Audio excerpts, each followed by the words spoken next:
Super Smash Bros. Is a platform fighter series that has spanned through multiple console generations and created a hardcore competitive scene. While the creator of the game, Masahiro Sakurai, is a fighting game player himself, specifically a King of Fighters fan, Smash Bros.' main selling point was the casual scene and was therefore more party game focused.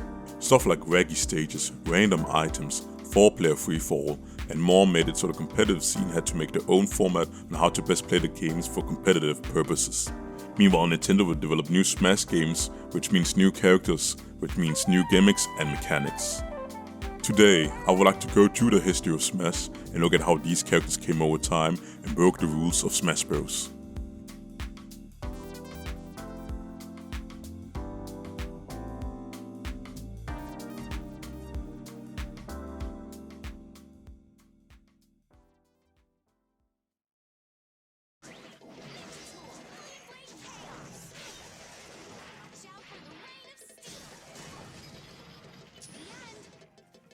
Items are removed from competitive play since they are influenced by R.N.G, are very overpowered and would overtake the importance of every match.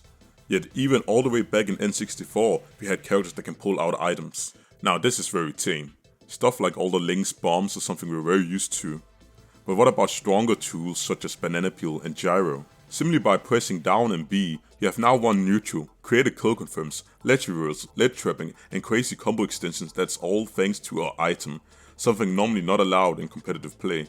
Now, not as destructive, but some items can even be affected by R.N.G. Villager's tree can sometimes drop a log, which can work somewhat like a C dropping a gyro for combos. Mr. Game & Watch can hit a 7 with his Judgment Hammer and heal with fruits. And Peach can pull different types of turnips. Now, while the pull is R.N.G, there's plenty of time to look at the turnip in hand and before she uses it. So while turnips leads to a lot of damage, it's perfectly okay for competitive play. And it's a million... Is that a Mr. Saturn? Oh my god, that's a fucking Mr. Saturn. So yeah, with R.N.G, Peach can sometimes just get an instant shield break item, sometimes also bombs, and if you play melee, you can even get a lightsaber. That's the cool power of R.N.G.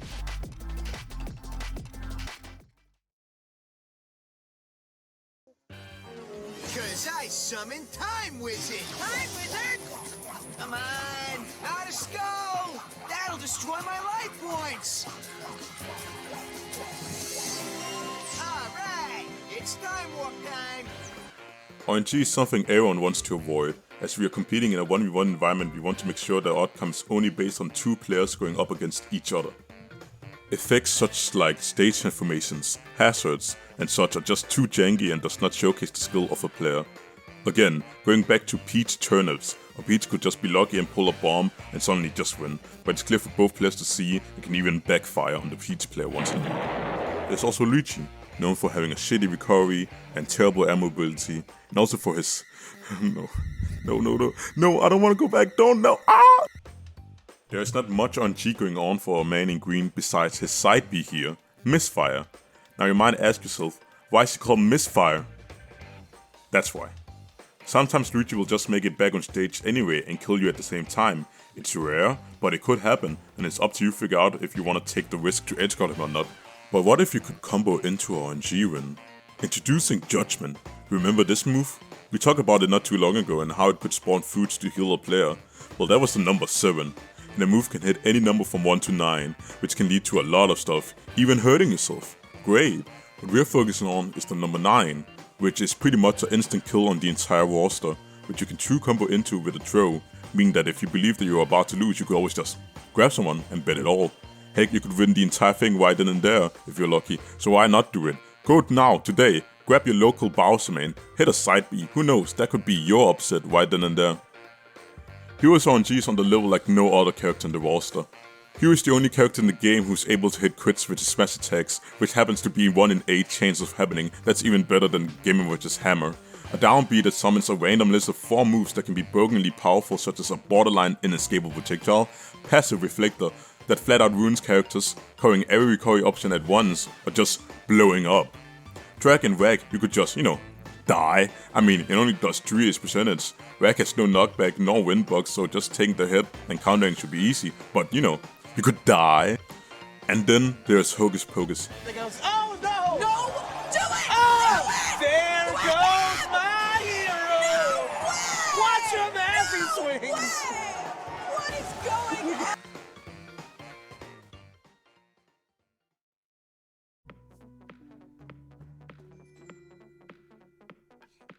Hey, guess who found the puzzle? Frog Helvers, a cursed cube possessed by evil magic! No, it's the puzzle. Also, I'm pretty sure that's a magnetic field holding her up. Isn't that what I said?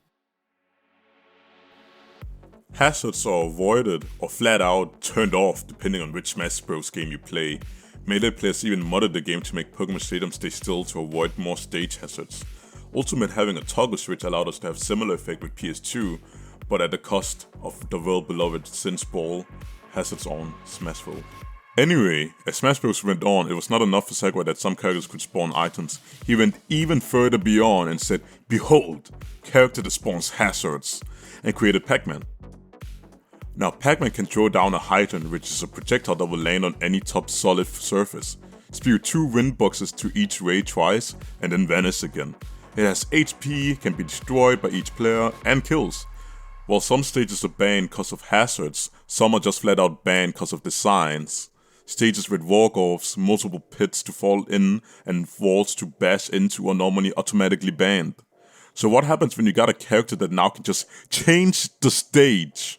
No walls? Oh, I'm sorry, I can't listen to that. I'm too busy making my own walls so I can survive forever.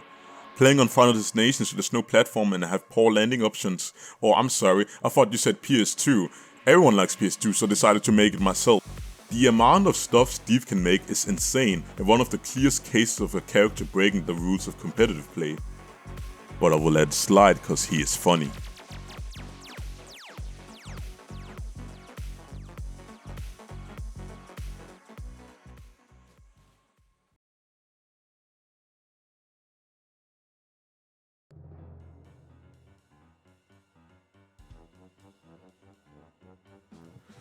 To wrap it all up, the Smash series has definitely gone a lot of ways. And since the biggest amount of sales from this game are from the casuals, Sakurai is gonna add characters that are a tad bit spicy to keep those casuals interested and willing to spend their money on the game.